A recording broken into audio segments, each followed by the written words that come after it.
Good evening and welcome to our first mentor session for the latest generation film contest. These sessions are open to everyone and are designed to explore how historians and filmmakers create accurate and compelling stories. I'm Angela Starin, the Senior Director of Advancement at the Lincoln Presidential Foundation. Our film contest is inspired by President Lincoln's question to an Indianapolis crowd in 1861. Shall the Union and shall the liberties of this country be preserved to the next generation? The contest is funded by the Better Angels Society through the Amy Marjoram Berg Education Fund. This year's contest theme, On This Land, encourages you to create a film rooted in your local geography, showing the events, figures, and movements that have shaped your community and beyond. In this first year, the contest is open to participants aged 14 through 22 in the Midwest. We hope to expand in the future years. The contest has different age brackets and cash prizes will be awarded. For details on when and how to submit, visit our website at lincolnpresidential.org/latest generation film contest. And I'll drop the link in the chat. Let's get to it. Tonight, we are thrilled to welcome Stephanie Jenkins, Akia Thorpe, and Clark Burnett, all of whom have worked with Ken Burns at Florentine Films. They'll be sharing their experience on archival research and short form storytelling. Stephanie Jenkins has over a decade of experience in seeing documentary films from development to delivery. She's worked with Ken Burns and Florentine Films since 2010 on multiple projects, including the 8-hour series Muhammad Ali, the Central Park Five, Jackie Robinson, and East Lake Meadows, a public housing story. In addition to her work with Florentine Films, she's contributed research to nonfiction media such as This American Life, Radiolab, the New York Times, OpDocs, Spike Lee's 40 Acre and a Mule Productions, and various independent films. In 2023, she co-founded the Archival Producers Alliance, focusing on establishing guidelines for the use of generative AI materials in nonfiction films. Akia Thorpe is an associate producer at Florentine Films, currently producing Emancipation to Exodus, a documentary covering Reconstruction through the Great Migration era, where she will lead stills archival research. Most recently, she produced Leonardo da Vinci, the first Florentine project centered on a non-American figure, set to air on PBS in November 2024. She joined the team in 2019 as a production coordinator for the biographical series Muhammad Ali. Clark Burnett is also an associate producer at Florentine Films, working on Emancipation Exodus, which is scheduled for broadcast on PBS in 2027. Previously, he served as a digital producer for Unum, a media platform that uses the Florentine filmography to place current events in their historical context and trace themes throughout history.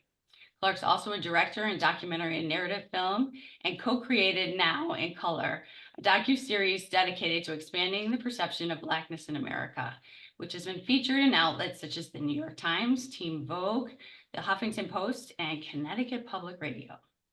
Before we begin, I encourage you to submit your questions using the Q&A box below, and we'll address as many as we can. Now, please join me in welcoming our mentors from Florentine Films. Hello, everyone. It's so great to be here with you tonight. And yeah, we're really excited for your questions. And just to tell you about our whole process in making our work at Florentine Films. So Akia and I are going to start by doing a deep dive into, here you go. Can you see that? Yes. We're going to start by doing a deep dive into talking about our process, doing footage and stills research for the Muhammad Ali series, which came out in 2021. And we're hoping that after this, you'll want to go home and watch it. It is on PBS Passport. So the first thing that we're going to do is show a little bit about the introduction. We're going to show a little bit of the beginning of the film just to ground what we're going to talk about in the work that we've done. But something to keep in mind when you're watching any documentary film, and this is really what we're hoping that you get out of this talk, is that every piece of footage and every photo comes from a different archive, or often can come from different archives. And each archive has its own contract, its own organizational system, its own set of relationships to develop. What that might mean for you while you're making a film about your community is, you know, photos from the local library, or photos from your friend, or photos from your aunt. Like, they're all going to have these different processes for getting it into your film. And that's really a part of the journey of making a film. And every era of footage and photos comes from a different format. So for those digitally native, you might think of, you know, you used to film and take pictures with a flip phone, and now you have an iPhone. Well, there used to be a lot of different kinds of cameras, and I mean, there still are, but we're dealing with formats, with a different format for every year. And you kind of doing our work, you need to be abreast of all of that stuff. And then there are rights to the footage itself, the master, and then rights to the underlying content of the image. Sometimes multiple parties assert ownership over the same material. So we'll get into that. So before I play the introduction to Muhammad Ali, um, a few questions just for you to think about when you're watching. How many archives do you think are represented in the clip? How can you guess the date range of materials within the film? How many pieces of music do you hear? Are there any pieces of footage that you would consider tricky because of rights concerns, things that might have been harder for us to license? And what do you think was the most difficult thing to clear and find? So give me a second and I'll get that pulled up. And for those watching this webinar later, we're going to have to cut this out, but you can definitely go and watch the first 4 minutes of the film when you are doo-doo.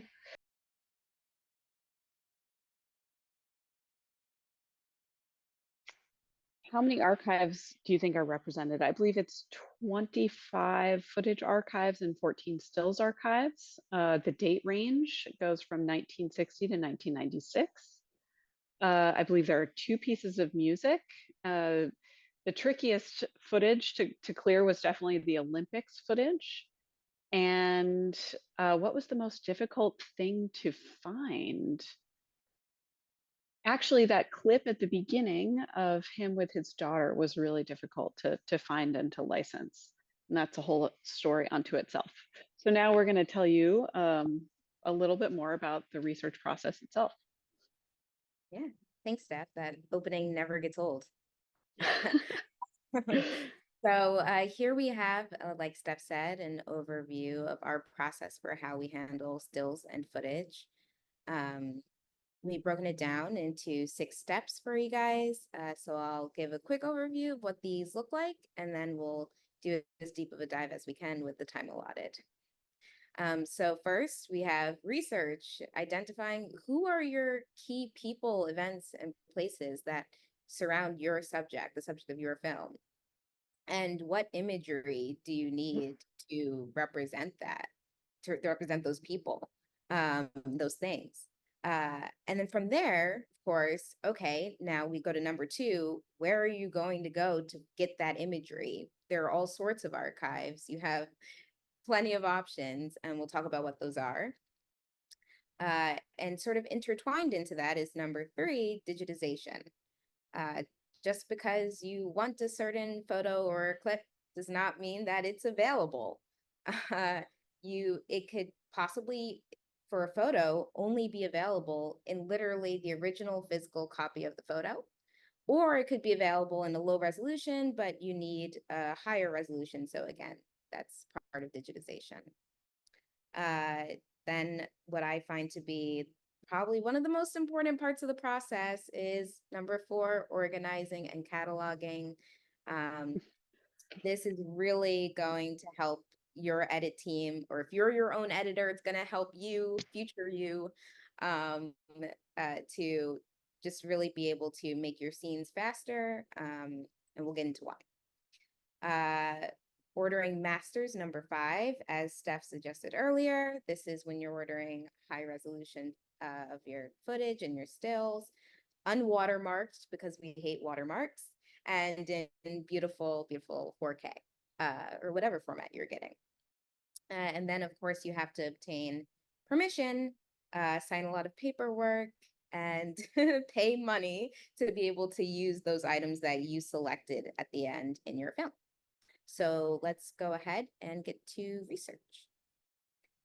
So for Muhammad Ali, we started off by building a timeline of Muhammad Ali's life, which looks just as crazy as it sounds. We built this timeline that included not just events in his life, like his boxing matches, but personal life experiences that he had, the birth of his children, for example, um, radio sessions, TV appearances, anything that was documented from the biographies we read, we put down. And this helped us because then we sort of extrapolated from that and said, okay, now what specific events do we want to definitely make it into the film? And what people are associated with those events? And where were these events? And that helped us get an idea of, okay, this is the kind of imagery that we'll need. And then we took it one step further and we said, okay, how do we want to see these people represented? We could see it still, or perhaps we want this person to come more to life and we want a clip of footage, or maybe we want to hear this person's voice. Maybe, maybe we want a headline about that event. There are so many options. And so that's how we started to narrow down for each event in his life what we wanted exactly. So we go to the next slide. Oh, that's all you. Oh, okay. So as Akia said, we're talking very specifically about Muhammad Ali, who was a huge personality, never met a camera he didn't like. And one thing that we ran into is, sure, he was covered in the national news, but then, there are these smaller archives that things aren't necessarily digitized, that the only way that they have to look for the materials that they have is through dates. So they'll be going to a storage unit and, they'll see, okay, there's a box of footage from, for example, March 29th, 1966. Maybe it has this thing that these people are looking for, because we were looking for really specific physical assets. So what we did is took all of that information that Akia was talking about, and then took it from there and even made these really hyper local lists. So this is something that I would have sent to a public library in Houston to get material. And actually one of the clips in the introduction was some never before seen footage from Houston. And local archives, as I said, don't often have systems that are searchable, except for maybe by date. They might be labeled. And yeah, so there are a lot of different places where we can get footage. So here we identify some sources and different types of things. And as you're thinking about your project, as you're listening to us, I hope that you're thinking about your project and thinking about, okay, what are the kinds of things I want to make my film, and how do I get those things? So for us, we broke it down into news outlets, which for stills includes things like AP, Reuters, NBC, BBC, the New York Times. These are all things that are familiar. And then stock photo and footage sites. Do you want to take that one, Kia, talking about Yeah, stock sure. photos? I'm guessing that you guys may already be familiar. Maybe you've used photos from stock photo sites. They are the most popular and easily accessible. Getty Images, Shutterstock, and Alamy are some of the biggest out there. And we use Getty quite a bit across all of our projects. And so for us, we have we have deals with them to make licensing a little bit cheaper. Doesn't mean cheap, just means cheaper. Yeah.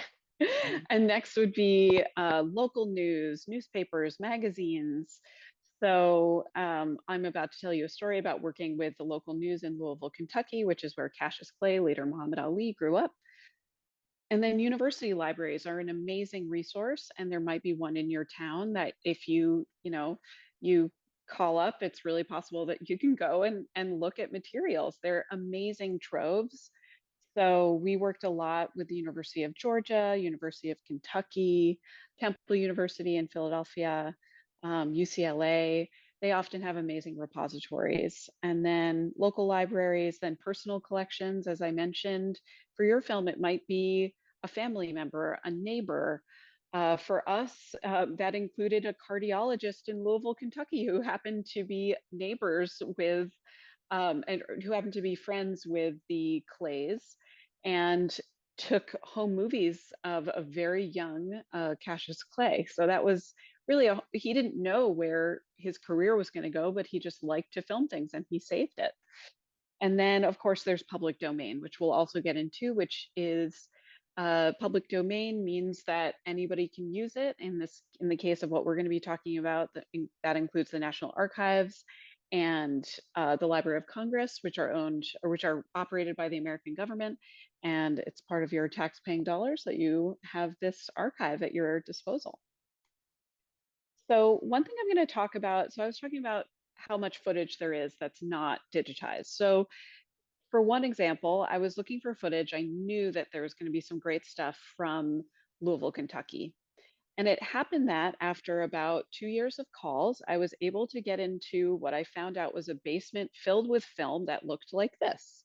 And this is this is a picture of basically 4 rows and was this an eight rows in a sub basement in Louisville. And this is the material that was still there and they had lost over half of their collection to various floods and fires over the course of their history. They started shooting local news in the 1940s, late 1940s, and then are still operating today.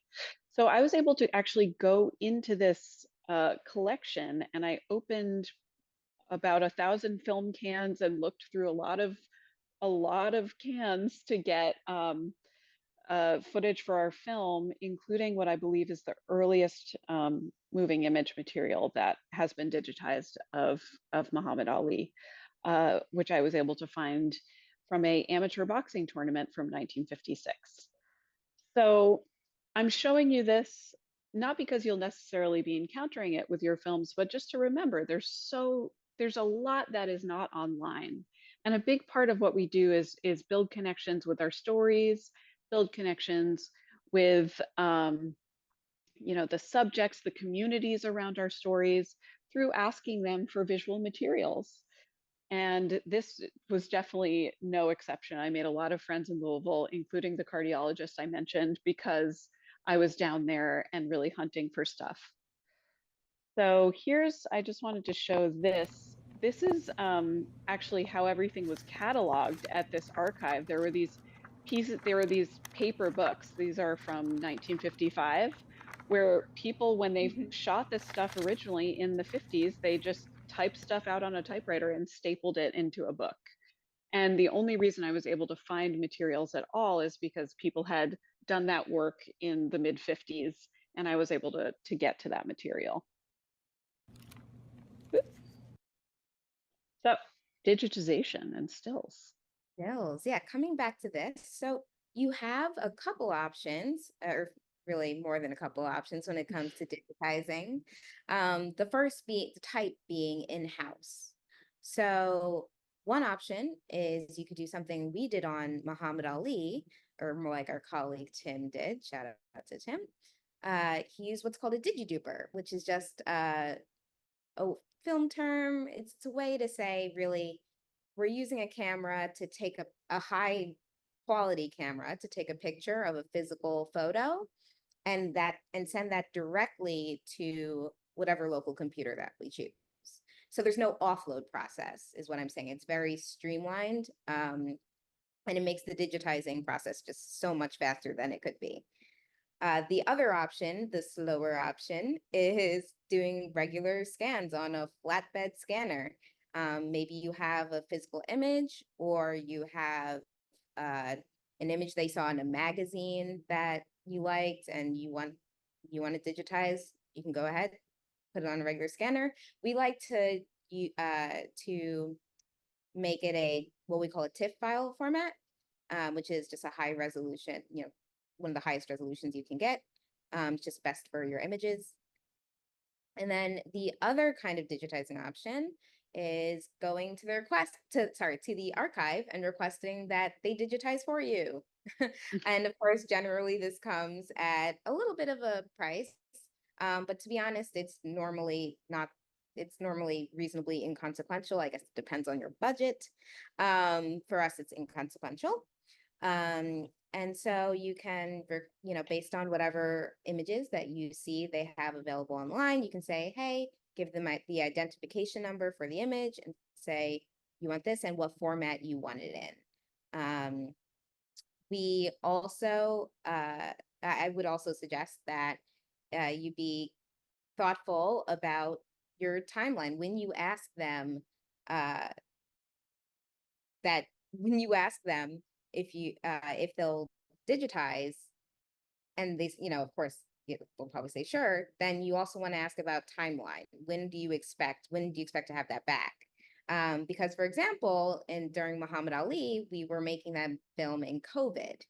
So surprisingly, so unfortunately, there was low staff and not a lot of access to the archives warehouses, which meant that we were very delayed in getting a lot of our digitization requests, which is unfortunate, but of course, we made the film on time. It still worked out. But it is just something to think about when you go to the archives. All right, next slide. Organizing. As I said, yes, I cannot emphasize enough how important this part is. So the organization software that is the standard of our industry is called FileMaker. And in FileMaker, this is where for every image that you bring in and every footage clip that you bring in, you can enter descriptions, dates, keywords, source for, where it came from, pricing information. And all of this is searchable, which is what comes back to why I said this is so important for your edit team.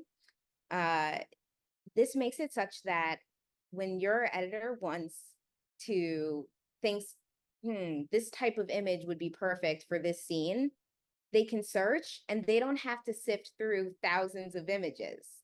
They can search and hopefully narrow it down to 10. So it depends on really how well you did your organization, how much faster that process is able to happen. And I do want to say that, while I emphasize that it is most important for your edit team, it is also helpful on the production side for us producers, because like I said, that's where we enter pricing information, licensing information, what credit we have to give for the clips and the stills.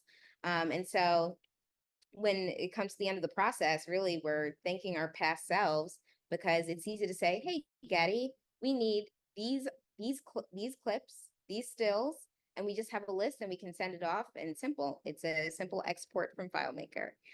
So it really can just make life so much easier for the whole team, is what I'm saying. So I'll give, sorry, Yeah, I just wanted to add, so Akia, how many photos did we bring in for Muhammad Ali? So just to give everyone context, your films, you might be bringing in, 40, 50, 100. In our films, we brought in 15,000 photos. And about 700 hours of footage. So that's why organization is really important, because I mean, in any creative project, the most that you can get out of your head so you don't have to remember, so you can focus on what you're working on, the better. Yeah. Do you want to talk through this still? Yeah, so I've really, got some footage. I just wanted to give an example of, what logging sort of can look like, or how to think through it as you're doing it. So just using this as a quick example, this I know is a photo of Union soldiers during the Civil War. And so if you were entering this into FileMaker, you would want to be sure to say that these are Union soldiers. Otherwise, if you just say that they're soldiers, then when your editor is going to search for Union soldiers, now they have to sift through a pile of a whole bunch of images that they don't need. You can also make it clear that this is a black and white photo. just in case your editor is specifically looking for black and white versus color. Um, Again, so this is just an example of things to think about. Yeah. And then same thing. I'll just play a clip. Um, so, a clip. This is from the National Archives, which is, as I said, public domain. So it happened that I got this from YouTube. But it's not good to only do your research on YouTube because it's often true that the source information is not clear. But it happens that the National Archive has a really great YouTube page. And I copied and pasted all of this information, which is available on the YouTube page, into this. So it's in the space right under the video that has the credits. So it says the creators was the Federal Work Agency. It gives the national identifier, the National Archives identifier, and the local identifier, and the records group. These are all ways that you can track back to the original, which is at the archive. And then it gives a time period. It gives a whoop, here you go. It's all, these are all hands, shots of hands, from between 1934 and 1937. And then it gives a description and it says sound type silent, which is also in footage an important thing to note, because it used to be that uh, you had sound reels and film reels and they were not actually connected. So a lot of things that are shot on film are what's called MOS, which means they don't have sound. So just always keeping track of this info so you know where you got it. So if you need to credit someone, if you need to pay someone to use the footage, that it's all accessible. And while we use FileMaker, some great tools also include Google Sheets, Airtable, Notion. These are all free pieces of software that you can use. And then there are a lot of resources out on the internet about different ways to catalog your footage and your photos. So licensing. Licensing, fun. So you'll find that when you go to license from various types of archives, that you will be hit with different pricing, of course. Um, the typical terms that we seek, or the permissions that we seek, are all media worldwide in perpetuity, meaning that we want to be able to use the footage or the imagery on across any type of media, whether that be on TV, on the radio, any type of platform. And yeah, again, in perpetuity. And so when you go to, for example, universities, you're gonna find that you have a pretty easy time. Universities are relatively easy with licensing. They'll usually offer you whatever you want for free, to be honest, which is why universities are great, or it'll again come at a minimal cost. Newspapers are another one that fall into that category. Typically, you can get them free online. I love newspapers.com. They have newspapers going back to literally the 1700s. It's insane. And they are a fantastic resource. And then when you come to stock sites, you have a bit of a mixed bag. So you can get the, sort of Getty deal, like I was saying, where, if you buy enough in bulk, then you have a decent deal where maybe you're paying just around $200, $250 per image, right? But you also have other stock sites that will rob you for all that they can. We I remember a site that an archive that I went to for Muhammad Ali that literally asked for $1,000 per image, and that same image was cheaper on another stock site. So check your options. Check your options.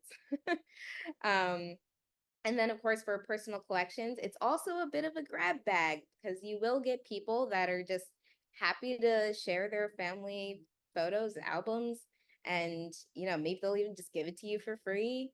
And then you have others who sometimes have ulterior motives and or whatever it may be, and will basically ask for more money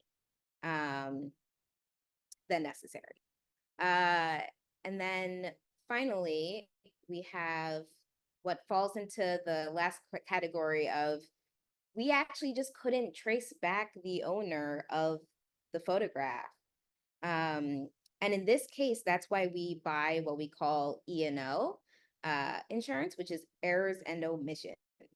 And this really just means that if someone ends up watching the film and says, "Oh, hey, I own that picture. Wait, I recognize that."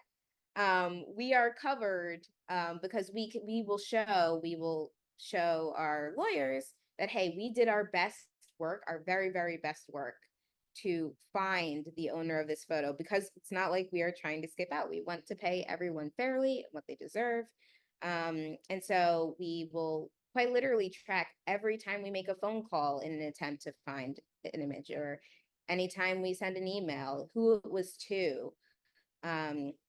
We cover all that in order to to make sure that we can say we really did everything that we could before um before the film airs.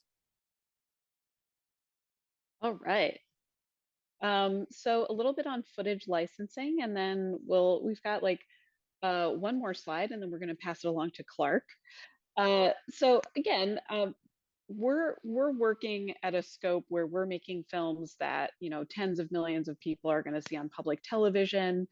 Uh, I I and I think for films that you think will maybe play at a festival, or the films that you're making, I think that you aren't necessarily going to be making huge deals with ABC News, but definitely being in the practice of keeping track of anything that you find, even if it's even if it's home videos, or even if it's something, a commercial on local television, whatever it is. Um, it's still good to keep track, and it's still good to respect anybody that's involved in your film by making sure that you're keeping track of their footage being in your project, so you can credit them at the end, even if you're not paying them, saying, hey, thank you so much for preserving this, or thank you so much for participating, is all a really important part of this as well. So just a few things to think about just when you're watching any documentary that has footage. uh, it's it's often true, as I say, things to think about. On-air talent. So ABC News is just one example. When there's an anchor, sometimes that's more expensive to license or will require additional permissions. Sometimes certain individuals are restricted or not shown. So, for example, sometimes archives won't license images of children due to company policies. So you need to either, blur their faces or some things like that. And also, not all quality is the same. So if you want your film to look a certain way, one archive will deliver you a still that is 1 megabyte, and another will deliver you a still that's 200 megabytes. Like, that's a big difference of what it will look like on a big screen. It's the difference of a pixel being the size of my face, and once you blow it up, or a pixel being really small. So that's another thing to think about. And then, as Akia said, turnaround time. So if you want something in your film, leave as much time for archive as possible.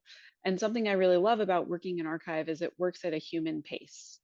So it's not like you can, call an Uber for a still from 1936. You need to actually go somewhere, scan it, talk to someone who knows where it is, and as I said before, sometimes the stuff that produces the most interesting stories, maybe no one has told that story before, so it's not actually on the internet anywhere, and you're going to be the one bringing that to the world. And that is a really exciting part of this process, and it takes time, and it can really steer, if you find those materials that you love and you want to show the world, it can really steer how you tell your story. And that's really, if you walk away with one thing from this, that's what I hope that you would walk away with. And then, there's a lot we're not covering. You're going to hear at some point in your life about fair use. I do a lot of work in my outside of Florentine, talking about generative AI, and how primary sources are not replaceable. So even if you can generate something that looks real, it's not real. And so definitely, and it also has a lot of rights and legal and ethical concerns. So I do encourage you to use real materials instead of generating them. And then, of course, there's what to do when there is no archive or you can't find archive. Do you use animation? There are a lot of different creative ways that documentary filmmakers have used reenactment, artistic renderings, as I said, animation, all sorts of things. And then also there's the world of audio and radio, and there's also archival music. So lots to think about when you're making a film. Uh, and I hope that this has given you a lot to think about how, and in telling you how we do our work. All right, Clark, we're over to you.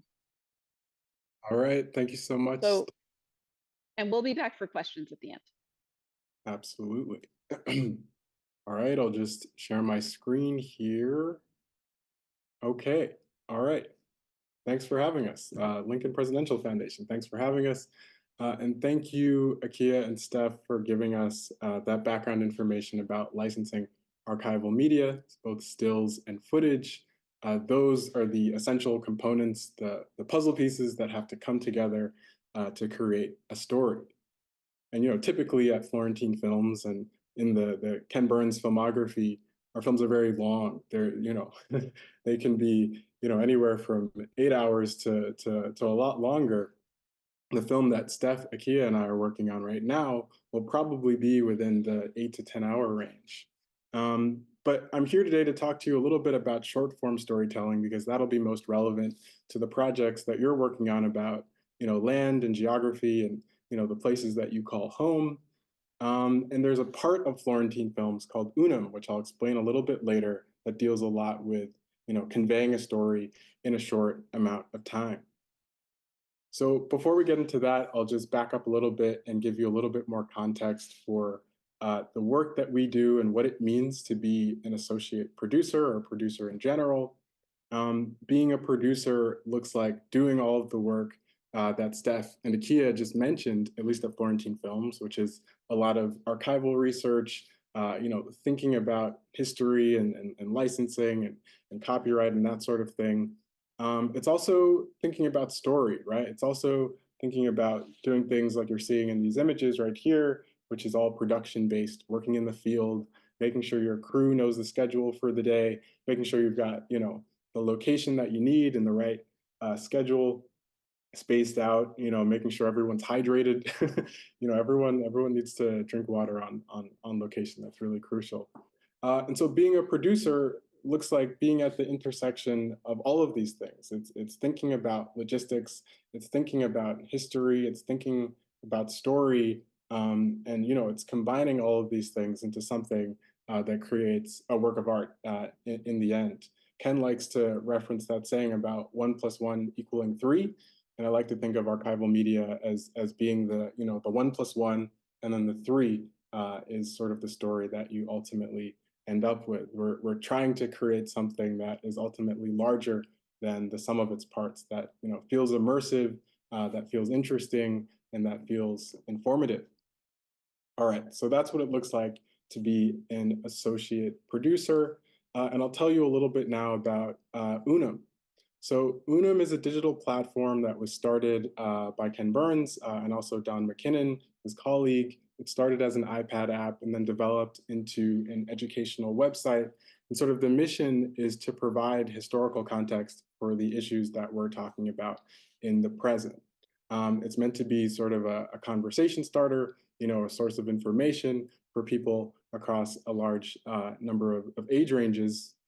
And if you were to go to the website, kenburnsunum.com, you'd see a number of playlists organized by themes like innovation and leadership and art. And you'll see moments from across different films in the Florentine Films library that sort of talk to each other according to these themes, right? And you'll see the clips that not only go across these films, but it stretches throughout time into the present. So as you scroll through an Unum playlist and you're watching a clip from, say, baseball or the Vietnam War or the Roosevelts, you're sort of enacting this idea of themes running through history into the present. And hopefully in doing this, you're learning a little bit more about the world today. So there are playlists on Unum. But then there's also a lot of original content, a lot of original sort of videos that we developed as a team over the years. In 2019, we started developing a series called Unum Shorts.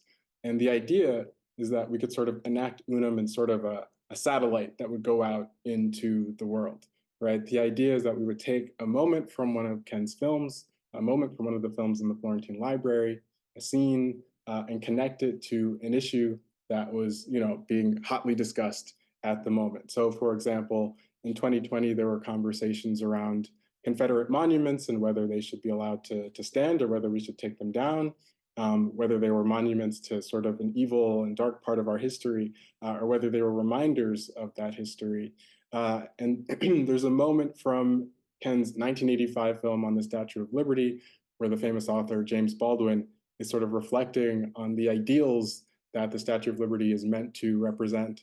And he calls it a bitter joke to Black Americans who so often do not experience sort of the promise of the Statue of Liberty and the ideals that it represents. So we started with that cold open, with that interview with James Baldwin speaking, and then we went back and sort of went into the conversation around Confederate monuments today and that sort of thing. A little bit later on, we're going to watch an Unum short in full. It's about 6 minutes, and we'll talk about and think about the structure of that. I'll explain what we were thinking as we developed the series and edited the piece. But before we get to that, I just want to start with a few high-level ideas about what makes a good story. So what does make a good story? Beautiful archival imagery, I think. So we need Steph and Akia. But beyond beautiful imagery, there's a lot that goes into storytelling.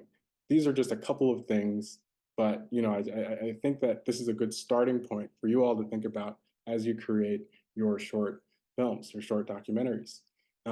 So change is crucial, I think, for a good story.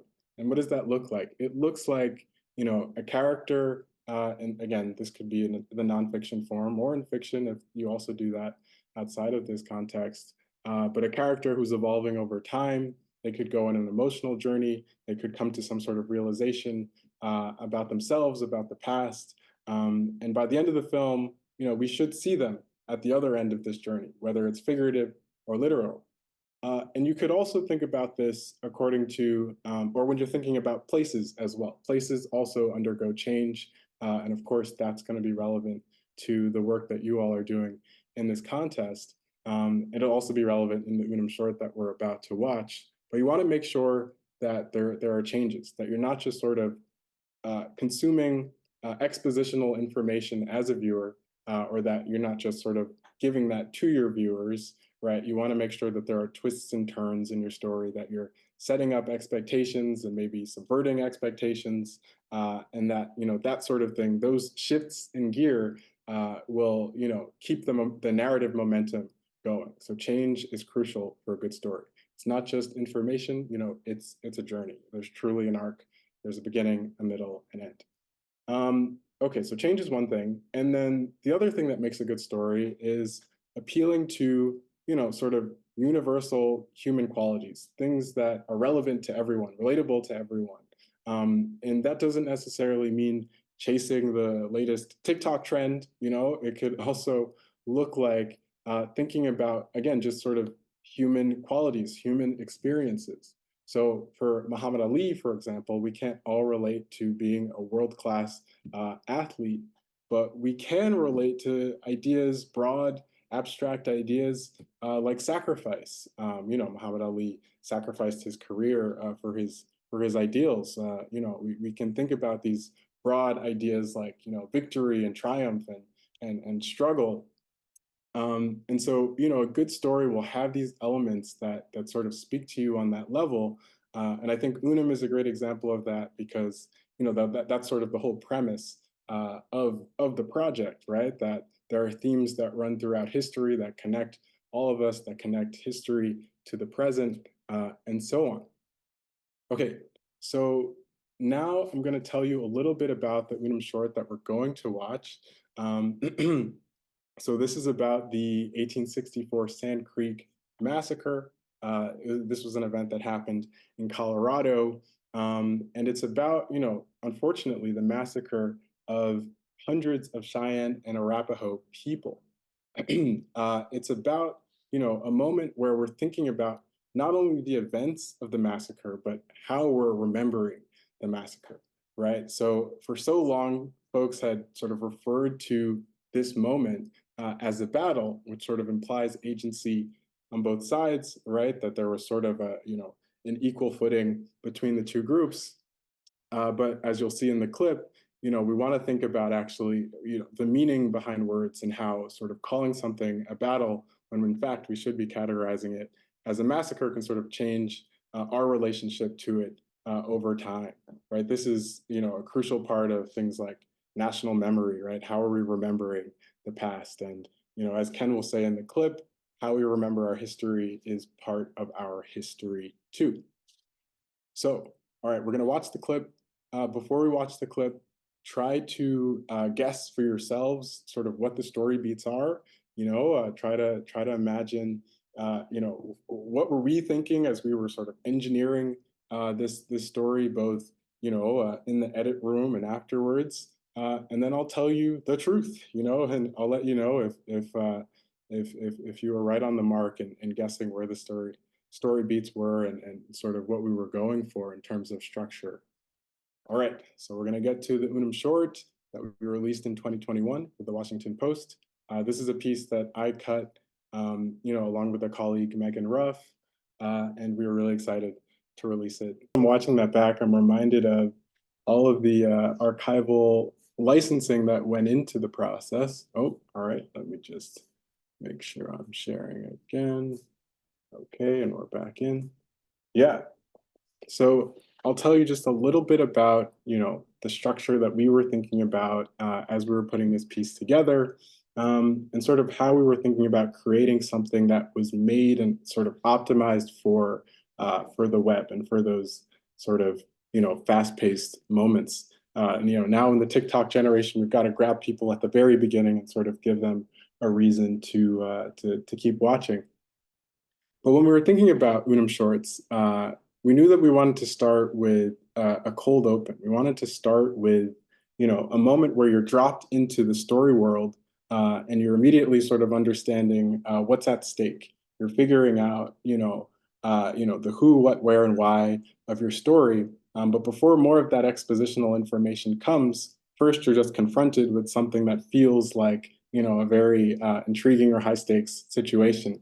And in this case, everything from the way Ken is speaking to the music that's being used to, the sort of the tone of the actual image that we're watching is guiding us towards this idea that something, very gruesome is about to happen that you want to actually continue watching to figure out, ultimately what that is.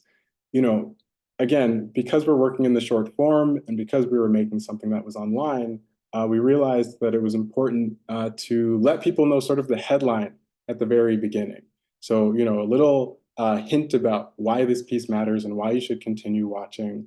Ken at the very beginning starts talking about patriotism. He starts talking about the fact that patriotism doesn't just look like looking at the highlights of our history, but also confronting, sort of the darker parts of our history. But then he elaborates later on. So at the very beginning, what you get is an introduction to the story world, a little bit of, sort of an indication of why this matters in the broader sense.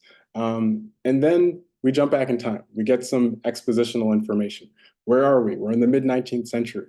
Who are we, following in this story? There's, settlers out in Colorado, white settlers, and then there's also the Cheyenne and Arapaho people who were, sort of given a right to this land through the Fort Laramie Treaty. And then, of course, the conflicts that, come out of that when that wasn't honored. So we get this expositional information. And I just want to reiterate or underscore here the importance of expositional information, right? I think that, you might assume that a sort of interesting climactic moment, that happens later on in your story can stand alone, and that maybe the drama or the spectacle of a particular moment might grip people, or if you're, again, this is going to be for the documentary form, but again, there's going to be drama in your stories. Without the expositional information to seed that moment, to sort of, create the context for why these things matter, why it's so significant, that, finally, after decades and decades, this historic site was finally categorized as a massacre rather than a battle, right? If you don't have that information at the beginning, the payoff won't pay, there won't be as much of an emotional punch towards the end of your piece. So exposition, while it's, less exciting than the more climactic moments of your story arc, it's essential in sort of creating, that sort of gradual crescendo. And then you get to this sort of climactic moment in this piece, which of course is, this moment of the massacre. And then Ken explains, he elaborates on that idea from the beginning, that how we remember our history is part of our history too, but we're allowed to sort of sit in that moment a little bit longer because we have the context of everything that came at the beginning, and we're getting a little bit more information about where things stand today, in the late 2000s, when finally the legislation was passed and the site was recognized as the site of a massacre. So that's the arc of this particular Unum short. Some of them take a little bit of a different form, but hopefully this is helpful as you're thinking about, your own short projects about, land and place and where you're from. And if you were to take anything out of this section of the presentation, I would just say that, just remember that even though you're working in the short form, it doesn't excuse you from being able to, or from being required to create a story that has twists and turns, that has some sort of an arc. And, not every story has a clean resolution. We're dealing with real world issues. And, we were lucky enough to have a happy ending to this story. But you could decide to end your film, at a moment where, things aren't quite resolved. But it should feel intentional, right? It should feel like an intentional creative decision that you're saying there are questions that still need to be answered. All right. So next, we're going to be answering some questions, I believe. But thanks so much for listening to this presentation about story and archival media and licensing. And it's great to be here. Thank you all. Those really great presentations, and it was so good to see the clips. So our first question is about the costs of the footage and the photographs. So how much do the photos and the footage in documentaries cost on average? So I'm sure there's a range, but I'm going to give a bit of a non-answer to this because it really depends on the scope of what you're doing. And it also depends on what a lot of filmmakers employ, which is a fair use strategy. So one thing to keep in mind is there are different tiers of different rights. So for example, you can do only internet streaming for 1 year, and that would be at a certain price. Versus what we want is all media worldwide in perpetuity, which means all media, we can show it on whatever we want worldwide in the entire world in perpetuity forever. So there are a lot of different rights that you can seek. Yeah, I'm not going to go into fair use because it's a whole other discussion, but basically there is an argument, it's a First Amendment right, that basically if you're commenting on materials that you can use them in your newsworthy piece. That does on a large scale, like a film that we're doing, require sign off from a lawyer for like a fair use review. But that is definitely something that people use as a way to avoid paying anything, because I shouldn't say avoid. They can prevent paying for anything because they are commenting on something.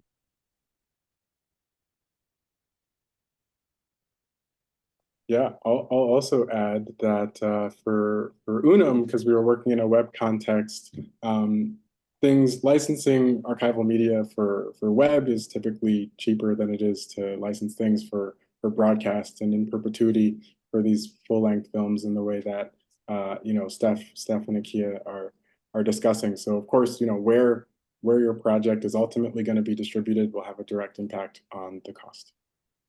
And I will also say I once, on another kind of extreme end, I once did archival research for a Budweiser commercial, the places research will take you.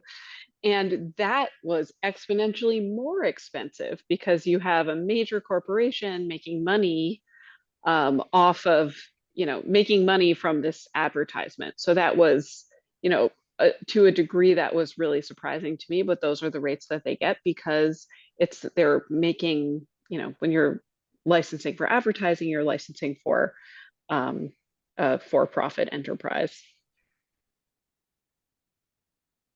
Okay. Can each of you say a little bit more about how you got started in the field and, were you making films when you were younger and did you always know that you wanted to go with stories about history, like what was your path in? And so, who wants to start with this one? Stephanie, you want to start? Oh, sure, I'll start. So I was very lucky from a young age. My dad really loves museums and would take me to museums, and he would take an hour just like in each room, methodically going through. And I think through him, I learned a real love of history. And I was lucky enough to grow up in New York City that has a lot of public art and a lot of museums. So I just found myself, being able to explore these places and fell in love with them. And then I was a big fan of documentaries, and I was really lucky to learn early on that that's what I wanted to do.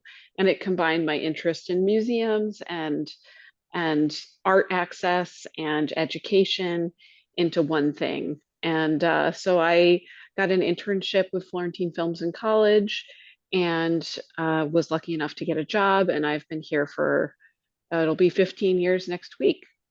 So yeah, that's been my whole time. And I was also lucky enough, I started as a production assistant and assistant editor. And then I started doing archival research and I just realized I really fell in love with it. And in college, I didn't study film, I studied anthropology. So I really learned how to do research. I learned how to read. I learned how to think. And I specifically studied something called ethnomusicology, which is the study of music and culture, and ethnomethodology, which is basically the study of the history of how people talk to each other. And I think that all of that somehow helps me in my job. Yeah, I'll go next. I did not make films when I was little. I did not exactly plan to be a documentary producer. But I'll share that I started off from when I was little wanting to be a writer. And I ended up, of course, writing for my high school newspaper. And I went into college and, of course, majored in journalism and media studies immediately. And because I went to the wonderful institution of Rutgers University, they required that that all the journalism students, of course, take a variety of journalism classes. And so to fulfill this requirement, I stumbled upon a documentary storytelling class. And lo and behold, I fell in love with it. My professor was conveniently working with the Ken Burns team at the time on our Jackie Robinson documentary and recommended me for an internship. And I, of course, very happily took it and found myself just falling in love with it more and more every day. And of course, was very lucky to be asked to come back on the Muhammad Ali project as a production coordinator. And of course, doing the research for Muhammad Ali and dealing with all of the stills and the footage was just like one of the most scintillating experiences of my life. I felt that I grew as a Black woman and as a producer, and it was huge for me. And I love every second of my job. So I'm very happy with where I've landed. We're definitely grateful to be here. I have more of a background in the humanities, but it was never specific to history. It was more humanities than STEM, but never necessarily history as the focus.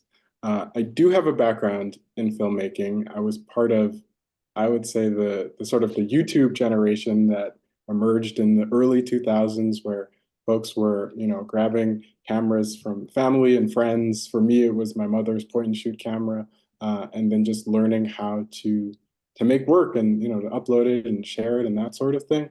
The fact that all this information was available online for free really jump started my career into filmmaking. And originally, it was more about the process than the content.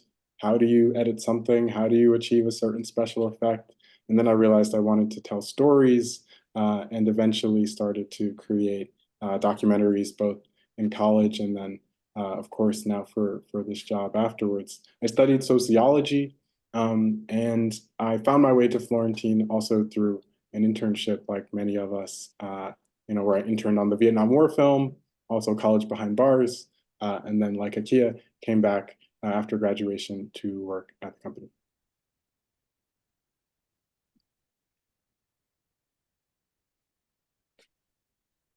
Do any of you have advice for our filmmakers about choosing a topic and how to, um, you know, maybe broaden their ideas of what history could be, and if you're tackling on this land, like maybe different ways you could approach it or decide on where to get started? Akia, you want to start? Yeah, sure. I think perhaps it's thinking about picking a place that's first, I think, dear to you in some way, that helps. Because when you're the research that you'll have to do to, produce a documentary takes heart. And so it helps to really truly care. Um, but also to pick a place that's rich uh in history, in events, and again should be events that I don't perhaps have sort of to what Clark was saying in his presentation, a draw to today in a very real tangible way, so that you're telling a story and it's not something that people forget a moment later. You want people to really feel like there's, that it affects them in some way. So yeah, I think just picking a place that does that. Um, and yeah, I think it's just important to try to make documentaries are the closest thing I think we may the closest we may ever be or get to having a time machine. And I think trying to digging and finding materials that make you feel like you've come back, uh, to another spot in time. Uh, there's nothing like, and so trying to pick an area that has that level of depth, um, that you can ground up, I think, helps. Yeah, I think just building off of that, thinking listening to when your mind is like, whoa, I didn't know that. That's fascinating. Or listen to if maybe you're working with a family member or working with a teacher and talking about a place that they're like, you hear something from them and you hear in their voice, they feel passionate about it. Or that it was, to Clark's point, a place where change happened. And it doesn't need to be grand. The place could be a high school gym where people do everything from take SATs to dance at their prom to lose the biggest basketball game of their life. Like that is a place that is transformative for a lot of different kinds of people. So it doesn't need to be a crazy thing. And, another way to approach it, just thinking about our talk is, is there a trove of photos of something in your town? Like, what if you go to the library and you say, Is there some place that just it happens to be documented a lot? And it doesn't need to be documented by the news. If anything, it's better to just, have a lot of photos or, you know, VHS tape or whatever it is about a place. So those are just ways to kind of expand. But to Akia's point, I think something that you're very interested in and that has a lot of layers, you don't even need to know why it is at first, but it just needs to be something that really piques your curiosity. I think that's really important. Absolutely. Follow your curiosity. I think there will be, elements of the places that you call home that uniquely sort of speak to what it's like to be there. Their idiosyncrasies, small characteristics that, only the folks who are local to that place will really know. So you wanna look for things like that. And of course you'll want to look for a story. You'll want to look for something, as I was mentioning earlier, with twists and turns and layers, as Steph, you mentioned. Um, Follow your curiosity, look for a story, and look for something that, of course, has enough material that you can sort of bring it to life on the screen. Is there archival media? Are there photos, footage, and things like that to bring it to life? And also too, I really love what Akia said before about you're making a document, you're making a time machine. Because something that a place can do, especially a place that is it speaks to much larger trends that you're going to find out were happening in American history. Like I just read a paper recently about parking lots in the small town where my dad grew up. And parking, like what was there before it was a parking lot, what was there before the housing that was there. And just all of these generations and local trends that were happening around this one parking lot. Well, it turns out the small town of Catskill, New York had an urban renewal uh, moment, and they got state funding to tear down a bunch of housing, but that displaced a lot of people. Well, that happened in a lot of small towns. But you're telling this one story through a parking lot, which might seem mundane, but of course, that place meant a lot of different things to a lot of different people. So, yeah. Right, that was good.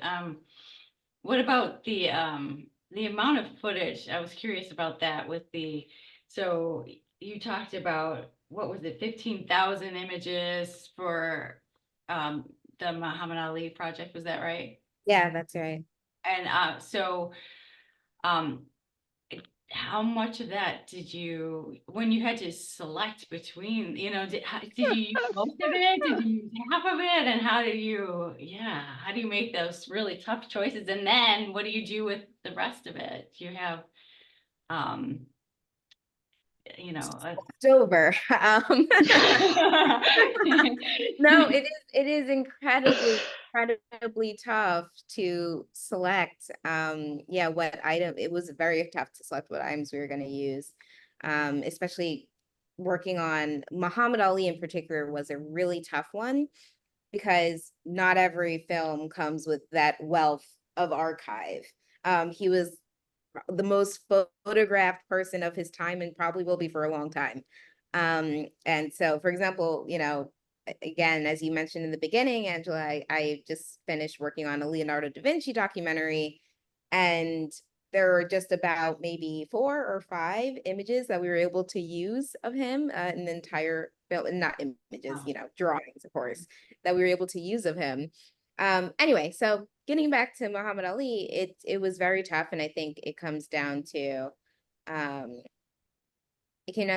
are the feelings that that we're looking for in the particular scene, and what image, whether it's a still image or what footage clip is getting closest to that feeling. Maybe it's warmth that we're looking for, like feeling the warmth of his family. Or maybe his wife is pissed at him once again, and we want to feel her wrath, her anger. That all determines what images we use. And yeah, so I would just say a lot of it is guided by us determining what emotion we're seeking or what feeling we're seeking, and then from there, better as footage, better as a still, and weighing those options and yeah, picking specifics. So with Leonardo da Vinci, there was not, a lot of, obviously, you don't have a bunch of videos of him you can use. Do you have any advice for people around, you mentioned animation was one, but if you're new to the field, maybe you don't have those kind of skills yet. What about, getting an actor to recreate, do you have any advice around at that? It seems a little tricky, but Yeah, how it do you is do it well? I would say, and I'm curious to hear what you're about to say, Steph, but I would Oh, definitely I would say that one thing is that we just have to do sometimes is sort of fake person, right? So I'm just going to give an example from the film we're currently working on, Emancipation to Exodus. Of course, a lot of our stories about various people are set in the 1800s, where yes, there was photography, but not enough, not that much. And so when we don't want to exclude certain people from the film from telling their story just because they weren't photographed, that would be wrong. So we already know ahead of time something we'll have to do is use a sort of generic image of, oh, maybe there's a man on a farm and he represents the person whose story we're really telling. And we definitely try to edit in ways that make it clear that that's what we're doing, because we do not want to give the impression that we have a photograph of this man if we don't. It's not that, it's that we want you to feel the feeling still that this was a real person, um, without actually having his real photograph. Um, yeah, there's something else too. You could talk a little bit about maybe the dancers in Leonardo and like, Yep, that's what yeah. I was getting to, actors. Thank you. Yeah, so in Leonardo da Vinci, we use a lot of split screen. And so we'll have moments where there are Leonardo was used to has made many anatomical drawings, a lot of studies. And so there are moments where perhaps we'll see a study of a foot Leonardo drew. And then on the other side of the screen, we'll see a dancer's foot. And these are dancers we hired, and we used them basically for their muscles, to show how accurate Leonardo's drawings really were. So sometimes they're used on their own, sometimes they're used, again, like I said, in conjunction in a split screen, but just a way to bring his drawings to life, quite literally. And so yeah, that was great. And I'm sure in Emancipation to Exodus, we will definitely be using some actors. Whether it's, for the Civil War or whatever it is. Yeah. That makes sense. Very helpful. Okay, well, does anyone else out there have any more questions, or was there anything else you all wanted to add? It's been lovely, and I really look forward to seeing the work that's coming, and yeah, it's very cool. Yeah. Thank you so much. So good. Okay. Well, I guess that'll do it for tonight, but I'll read the closing statement here, and thank you all so much. Okay. So thank you, Stephanie, Akia, and Clark, for joining us tonight for our latest generation mentor session on archival research and short form storytelling. To everybody watching, I encourage you to register for our next two mentor sessions. On October 15th, acclaimed filmmakers from Chicago, Stacey Robinson and Rita Coburn, will share their unique approaches to bringing the past to life in their session, History Through Your Point of View. On October 26th, Emmy Award-winning producers from Twin Cities PBS, Daniel Pierce Bergen, Leah Hale, and Kevin Dragseth will share insights on storytelling, structure, and editing to help you create compelling content. To register for these events, visit us at lincolnpresidential.org, links in the chat. And before you go, we would appreciate it if you could take a moment to complete a quick survey about tonight's webinar. Thank you, and we hope to see you again soon. Thanks, everybody. Thank you, Angela. Thank you. Thanks so much. Take care. Bye. Bye. Bye.